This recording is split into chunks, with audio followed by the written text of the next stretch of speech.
polymers. Which man-made or natural? Man-made. So these all are man-made polymers, which are also called as man-made macromolecules. तो सबसे पहला monomer कौन दिया है? Ethylene. तो इसका पॉलीमर कौन होगा? पॉलीइथाइलिन. Very good. इथाइलिन के आगे बस क्या लगा दो? तो ये बन गया man-made macromolecule, that is polyethylene. का फॉर्मूला क्या है? CH2 double bond CH2. अब बेटा ये जो फॉर्मूला है इसको हमें इस एक्सपांडेड स्ट्रक्चर में कन्वर्ट करना है. किसमें?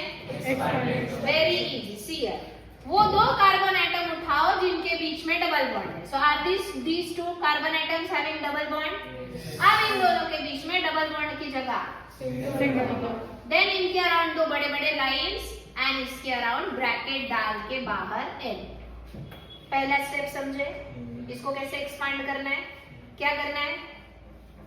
Take the two carbon atoms having instead of double bond show and draw two lines and put it in square bracket and write N.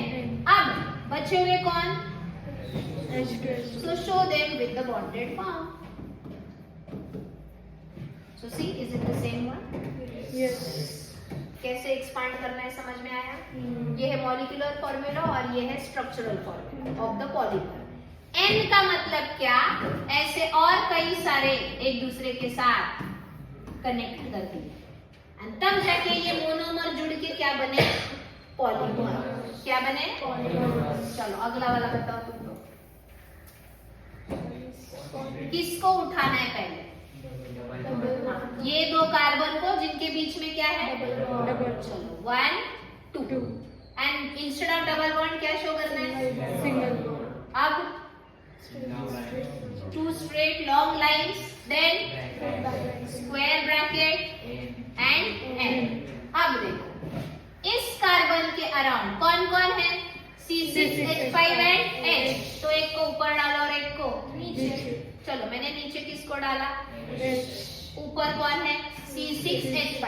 तुम डायरेक्ट C6H5 लिख भी सकते हो और C6 मतलब ऐसे हेक्सागोनल रिंग होती है ना, डायरेक्ट लिख भी सकते हो या ऐसे रिंग में दिखा सकते हो, कोई प्रॉब्लम. चलो इस कार्बन के अराउंड कौन है?